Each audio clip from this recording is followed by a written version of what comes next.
ನಾವು ಪ್ರೀತಿ ಮಾಡೋ ಟೈಮಲ್ಲಿ ನಮ್ಮ ಮನೆಯವರು ನನ್ನನ್ನು ಎಷ್ಟು ಇಷ್ಟಪಡ್ತಿದ್ರು ಅಂತ ಅಳಿಯೋದಕ್ಕಾಗಿರಲಿಲ್ಲ. ಆದರೆ ಇವಾಗ ಆ ಪ್ರೀತಿ ದುಪ್ಪಟ್ಟಾಗಿದೆ ಅಂತಲೇ ಅನ್ನಿಸ್ತಾ ಇದೆ.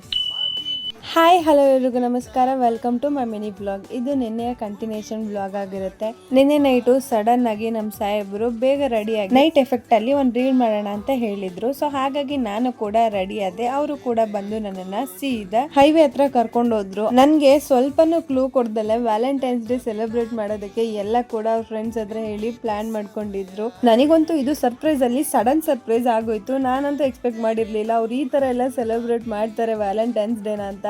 ಅದು ಕೂಡ ಇನ್ನೇ ನಮ್ಮ ಆನಿವರ್ಸರಿ ಕೂಡ ಹತ್ರದಲ್ಲೇ ಇದೆ. ಸೊ ಹಾಗಾಗಿ ಇದ್ರದ್ದು ಒಂದು ಕ್ಲೂನು ಕೂಡ ನನಗೆ ಬಿಟ್ಕೊಟ್ಟಿರ್ಲಿಲ್ಲ. ನನ್ಗಂತೂ ಫುಲ್ ಖುಷ್ ಅಂದ್ರೆ ದಿಲ್ ಖುಷ್ ಅಂತಾನೆ ಅನ್ಕೊಳ್ಳಿ. ನನ್ಗೆ ಇವಾಗ ಅನ್ನಿಸ್ತಾ ಇದೆ, ನಾವು ಲವ್ ಮಾಡ್ಬೇಕಾದ್ರೆ ನಮ್ಮ ಸಾಹೇಬ್ರು ನನ್ನ ಮೇಲೆ ಅದೆಷ್ಟು ಪ್ರೀತಿ ಇಟ್ಕೊಂಡಿದ್ರು ಅದು ನನಗೆ ಲೆಕ್ಕ ಸಿಕ್ಕಿರ್ಲಿಲ್ಲ. ಆದ್ರೆ ಮದ್ವೆ ಆದ್ಮೇಲಂತೂ ಆ ಪ್ರೀತಿ ದುಪ್ಪಟ್ಟಾಗಿದೆ ಅನ್ನೋದು ಎವಿಡೆಂಟ್ ಆಗಿ ನನ್ನ ಕಣ್ಣಿಗೇನೆ ಕಾಣ್ತಾ ಇದೆ.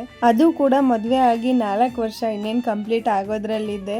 ಇನ್ನೂ ವರ್ಷದಿಂದ ವರ್ಷಕ್ಕೆ ಅವ್ರಿಗೆ ನನ್ನ ಮೇಲೆ ಪ್ರೀತಿ ಜಾಸ್ತಿ ಆಗ್ತಾ ಇದೆ. ನನಗೂ ಕೂಡ ಅವ್ರ ಮೇಲೆ ಪ್ರೀತಿ ದುಪ್ಪಟ್ಟು ಆಗ್ತಾನೆ ಇದೆ ವರ್ಷದಿಂದ ವರ್ಷಕ್ಕೆ. ಎಷ್ಟೇ ಇದ್ರು ನಮ್ಮ ಹೆಣ್ಮಕ್ಳು ಬಯಸೋದು ಇದನ್ನೇ ಅಲ್ವಾ, ಒಬ್ರನ್ನೊಬ್ರನ್ನ ಕಾಲ್ ಎಳ್ಕೊಂತ ಸ್ವಲ್ಪ ಮುನ್ಸ್ಕೊಂತ ತುಂಟಾಟ ಮಾಡ್ಕೊಂತ ನಮ್ಮ ಪ್ರೀತಿ ಇದೇ ತರ ಸಾಗ್ಲಿ ಅನ್ನೋದು ನನ್ನ ಆಸೆ. ಸದ್ಯಕ್ಕೆ ಅದೇ ತರ ನಡೀತಾ ಇದೆ. ಅದ್ರ ಜೊತೆಗೆ ನಿಮ್ಮ ಪ್ರೀತಿ ಆಶೀರ್ವಾದ ಕೂಡ ನಮ್ಮ ಮೇಲೆ ಇರ್ಲೇಬೇಕು. ಇನ್ನು ನಮ್ಮ ಮನೆಯವರು ಯಾವ ರೀತಿ ಅನ್ಕೊಂಡಿದ್ರೋ ಅದೇ ರೀತಿ ಪ್ಲಾನ್ ಎಕ್ಸಿಕ್ಯೂಟ್ ಆಗಿ ಸದ್ಯಕ್ಕೆ ಅವ್ರು ಅನ್ಕೊಂಡಂಗೆ ವ್ಯಾಲೆಂಟೈನ್ಸ್ ಡೇ ಸೆಲೆಬ್ರೇಟ್ ಏನೋ ಮಾಡಿದ್ವಿ.